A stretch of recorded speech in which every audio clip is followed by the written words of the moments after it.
قل من بيده ملكوت كل شيء وهو يجير ولا يجار عليه إن كنتم تعلمون سيقولون لله قل فأنى تسحرون.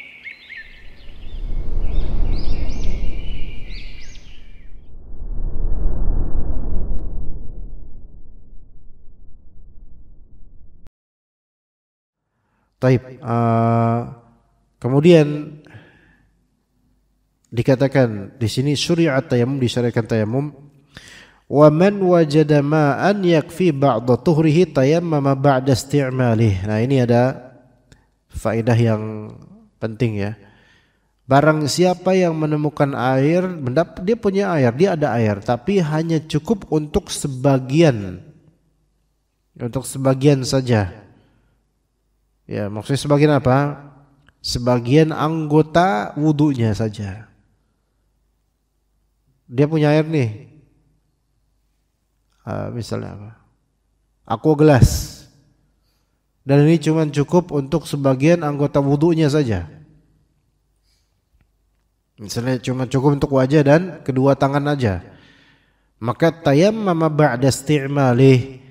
Maka hendaklah dia tayammum setelah menggunakan air itu, setelah habis menggunakan air itu. Faham gak ikhwan di sini?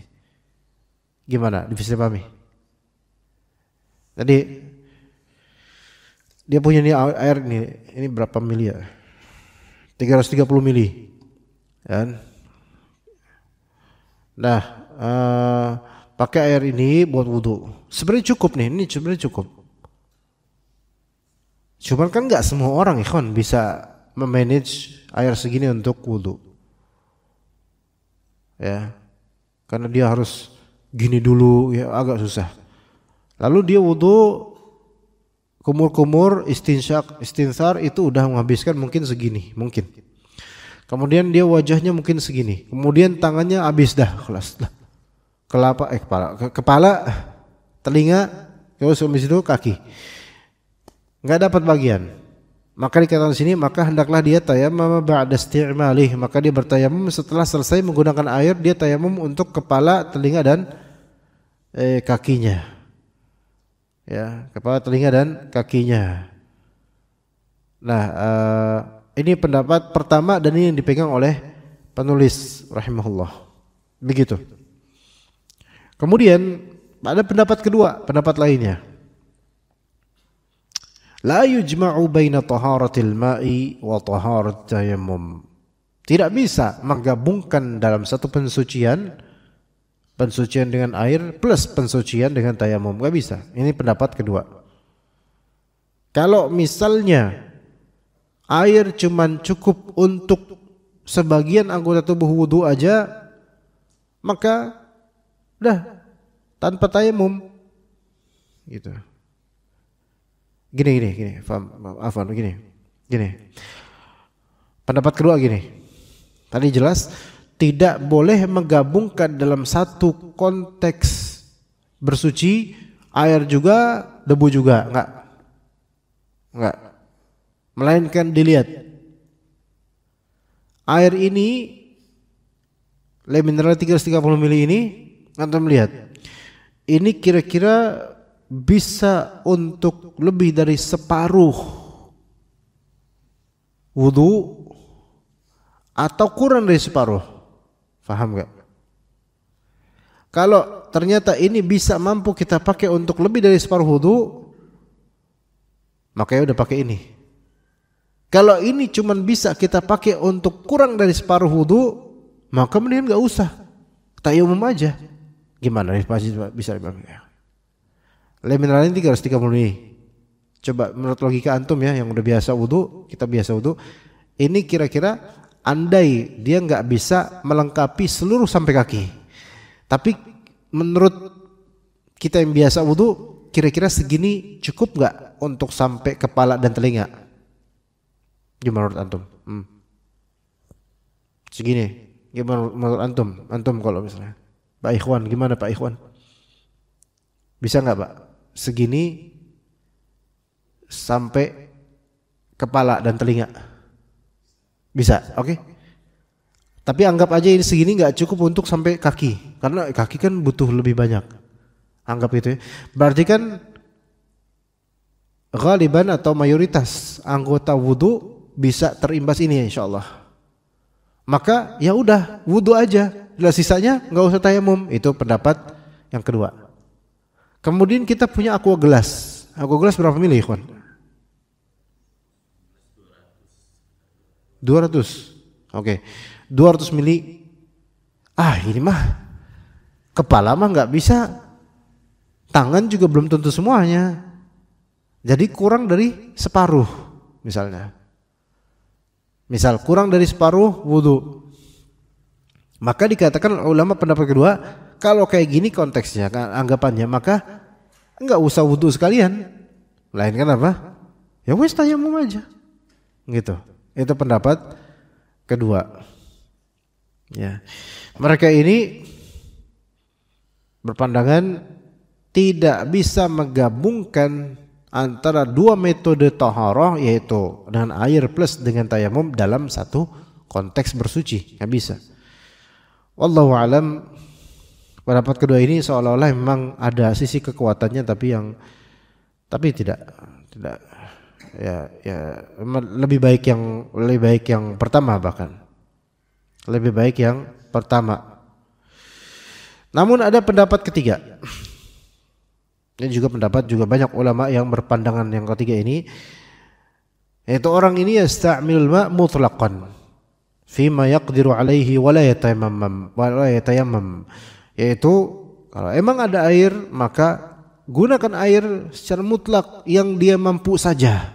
Adapun sisa anggota tubuh yang belum diwuduin karena habis airnya, maka tinggalkan tanpa tayamum. Ini sebenarnya pendapat ketiga ini sama mirip dengan pendapat kedua, karena sama-sama tidak mau menggabungkan antara tayamum dan air. Ya, tapi bedanya kalau pendapat yang ketiga ini, ya semampu antum aja, fattaqullaha mastata'tum, pakai air. Ini juga ada sisi benarnya juga, yaitu karena mengambil kaidah fattaqullaha mastata'tum, bertakwalah kalian kepada Allah semampu kalian.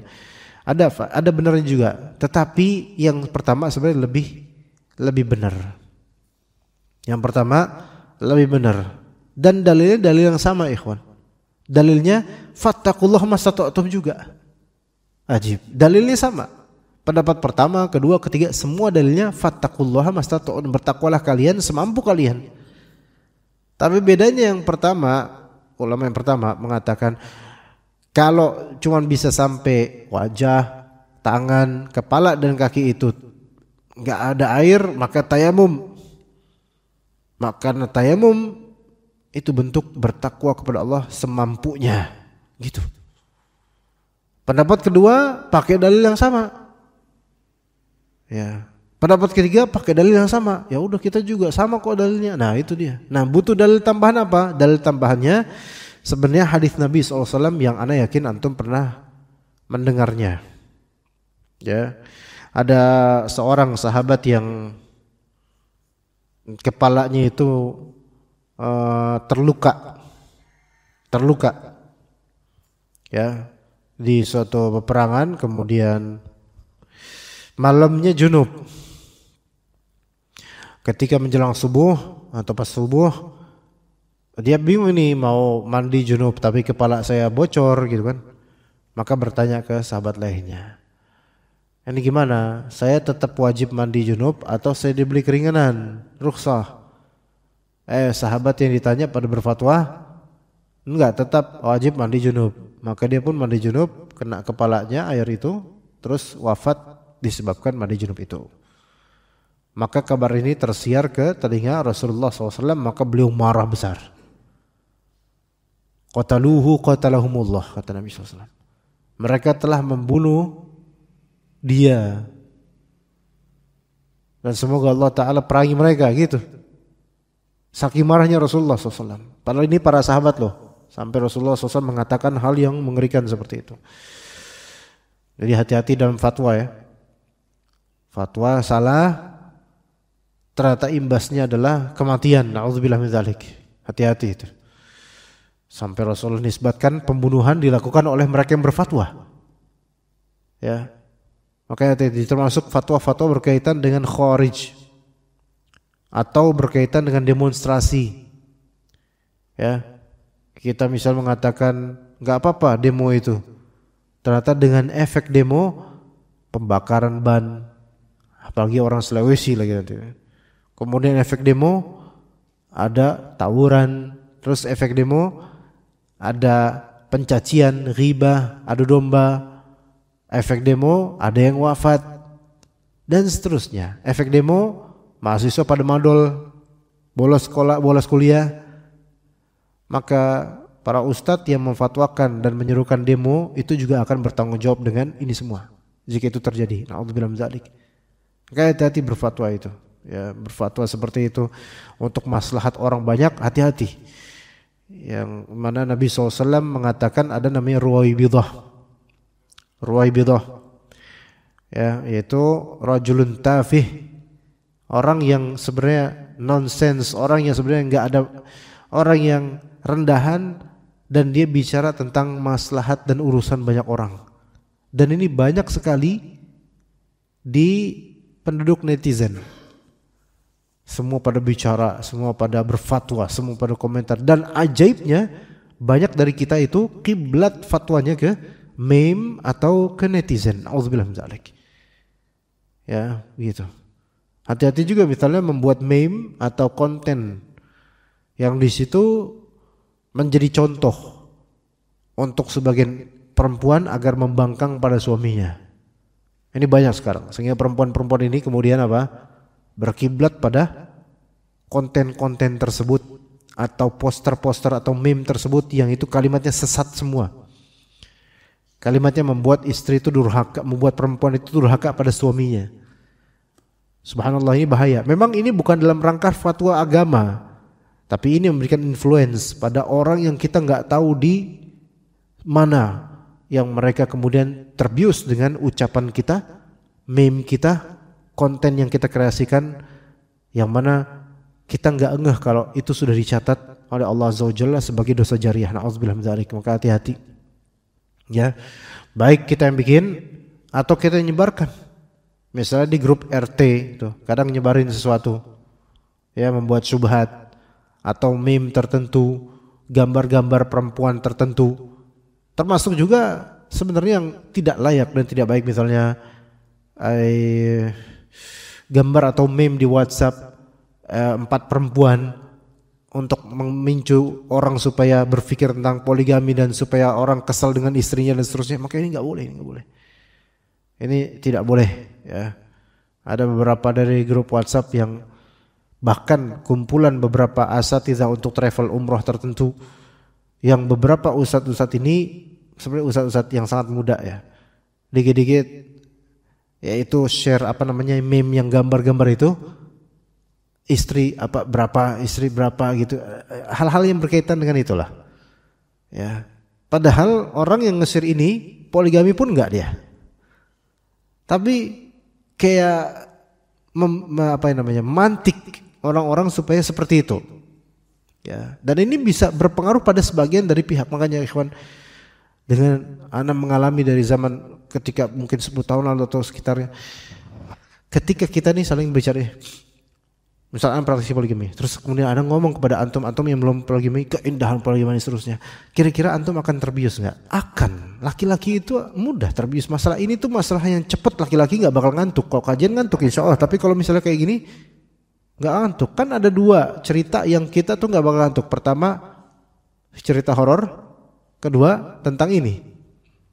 Antum ketika pulang ke rumah, ketika Anda memberikan keindahan poligami dan seterusnya, antum pulang ke rumah, ada nggak sisi kesel sama istri? Ada, karena nggak bisa antum kalau ada istri. Kan?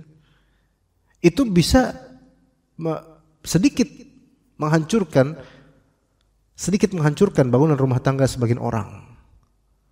Maka nggak boleh praktisi poligami ketika dia lihat beberapa ikhwan yang belum cakap dan belum mampu atau belum minat atau memang tidak layak untuk kemudian kita umbar padanya. Itu akan merusak.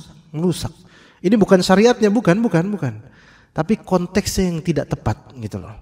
Makanya hati-hati dengan ucapan, dengan fatwa yang bisa membuat seseorang itu akan akan melakukan tindakan-tindakan yang merugikan, yang kita nggak tahu ternyata ucapan kita itu membuat orang lain merugikan dirinya atau istrinya atau keluarganya, begitu.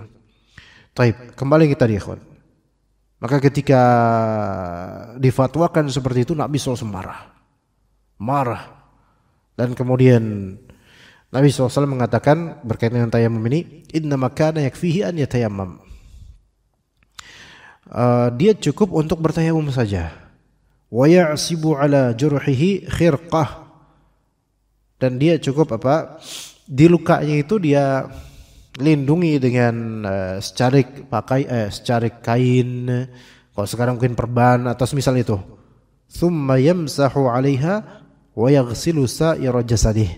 Kemudian dia mengusap di atas kain atau perban tersebut dan dia membasuh dan dia memandikan seluruh jasadnya. Nah, ini hadis ana yakin antum pernah mendengar, baik yang lupa atau masih ingat alhamdulillah.